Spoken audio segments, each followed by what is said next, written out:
Hi everyone! Welcome again to my channel, and today's video guys ay i-update ko kayo kung ano na yung hitsura dito sa ginawa kong garden bed sa harap ng bahay namin. And then ganito nga pala yung hitsura dito, ayan.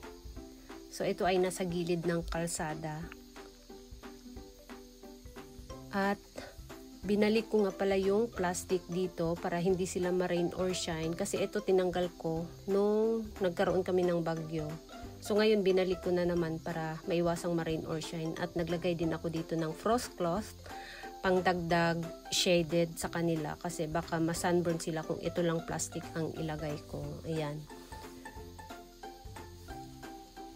So umpisahan natin dito sa dulo.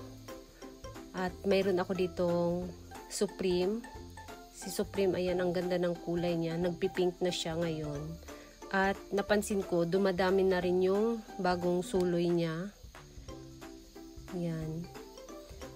At yung last year na kinatings ko na Purple Delight, yung mga bagong babies niya, ayan, malaki na rin. Yan, ang ganda ng kulay ng Purple Delight.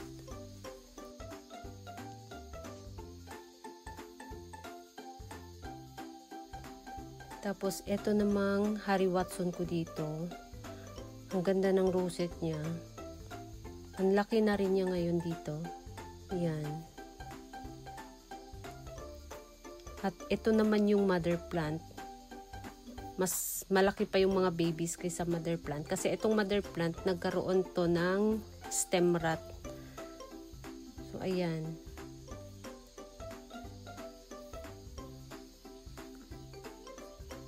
Diba, ang ganda ng rosette niya. Bilog na bilog sila tingnan. At ito yung pinaka malaki sa lahat. Ayan sobrang laki ng rosette niya. At may farina din siya. So nagpipink to siya kapag winter na. Kapag na-stress siya sa lamig, nagpipink yung kulay niya.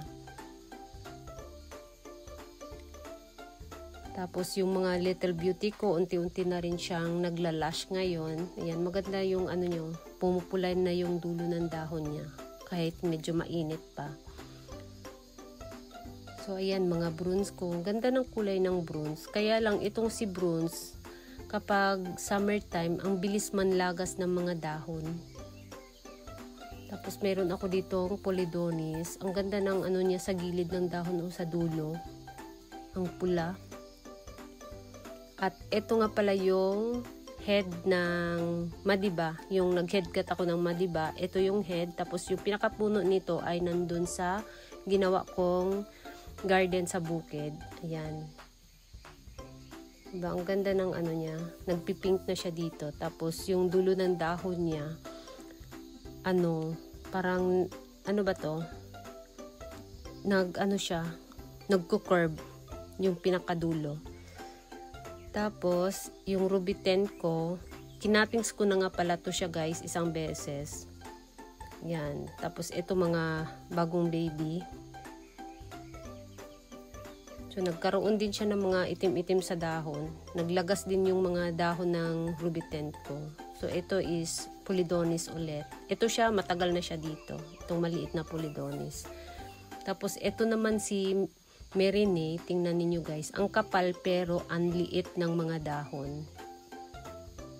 Yan, sobrang liit ng mga dahon. Makapal siya pero napakaliit ng dahon.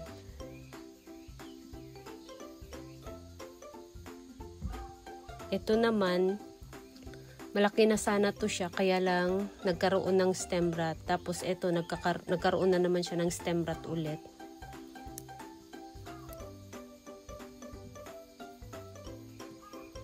Ayan. Mahaba na sana ang stem nito, kaya lang lagi siyang nagkakaroon ng stem rot. And then, ito na lang din yung nag-iisa kong Pakiberia Haagii. Ayan. Ito na lang siya ang natira. So, matagal na rin siya dito. So, hindi ko na siya nilipat-lipat pa. Hinayaan ko na lang siya dito kasi madalas nagkakaroon siya ng mga yung bigla na lang nanlagas yung dahon, kaya hinayaan ko na lang siya dito. And then itong katabi niya is mga Marcos, ayan.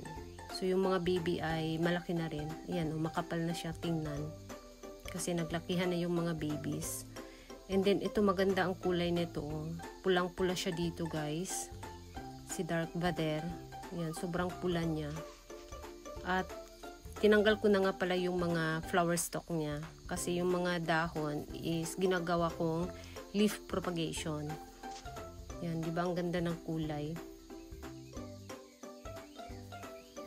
Tapos meron ulit ako ditong Marcos. Ayan. So ito talagang si Dark Vader. Ang ganda ng kulay. Oh. Pumupula na siya. Tapos ito naman siya si Mira. Gumaganda din yung kulay ni Mira. Oh. Yung likod ng dahon niya. Nagiging orange. Kahit green yung sa ibabaw. Pero yung likod ng dahon niya orange. So ito ay mga babies lang niya lahat. Yung mother plant yung nasa gitna. At meron ako ditong chubby-chubby na Leticia. Yan. Ang chubby-chubby kong Leticia. So, sana lahat ng Leticia ko ganito ka-chubby. Pero, ayun nga. Nagkakaroon talaga ng hindi inaasahang mga sakit-sakit. Ayan.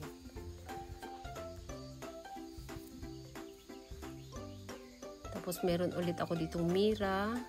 And then, yung Aurora ko, tingnan ninyo guys. So, ito taon-taon ko talaga tong na-experience na nagda-dry yung stem ng jelly beans ko. Ayan.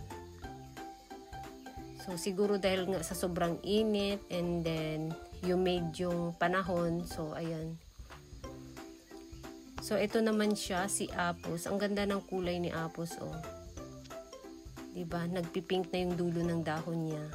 At yung mga babies niya, malaki na rin. At meron ulit ako ditong ruby tent. Ayan, pumupula na yung dahon ni ruby tent sa dulo. So, ayan, medyo nakalbo na dito banda. Yung mga aurora ko, nagkaroon na kasi ng mga stem rot. Nakalbo na. Tapos dito, meron ulit ako ditong Leticia. Ayan. So, yung mga nakalbo dito ay ika-cuttings ko ulit para mag-last sila ulit tingnan. Yan. Tapos, ito naman siya si Raindrops. Mahaba na yung guys. Mahaba na yung stem. So, ito nga pala yung head. Dahil kinatings ko yung raindrop ko, ito yung head. Yan. Tapos, yung pinakapuno, yun yung nasa mini greenhouse garden ko. Ayan. So, patayo yung niya. Yung dahon niya dito. So, mayroon ng sunlight. Ayan. Palabas na yung sunlight. Tapos, ito naman si Ghosty. Ayan. Maganda yung kulay ni Ghosty. Nagpipink palalo to si Ghosty.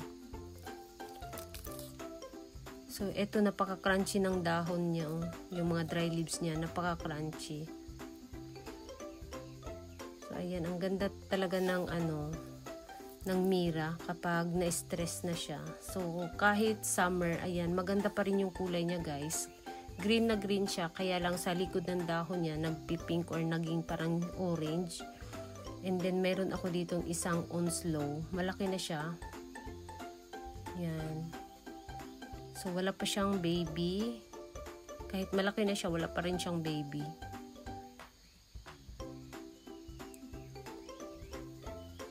So, ayan si Onslow. Yan, ito si Leticia. Oh, ang ganda ni Leticia. Oh. Diba? Green na green siya dito. So, ngayon, ganito yung hitsura nila. Halos lahat mga green, pero nag-uumpisa na silang ma-stress sa sobrang init. So, ayan yung hitsura, guys.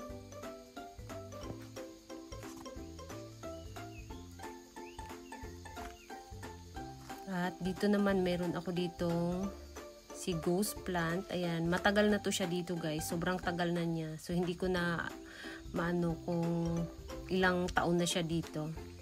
Rain or shine. Tapos, nagkaka-ano pa siya sa snow. Natabunan pa siya ng snow. So, napaka-frost hardy din niya. So, yun lang guys yung latest update natin for today's video. Thank you so much for watching and please don't forget to subscribe and like to my channel. Sa hindi pa nakapag-subscribe, please subscribe my channel at i-click nyo na rin ang bell button para ma-update kayo pag nag-upload ako ng bagong video. Thank you so much for watching and see you on my next video. Bye bye!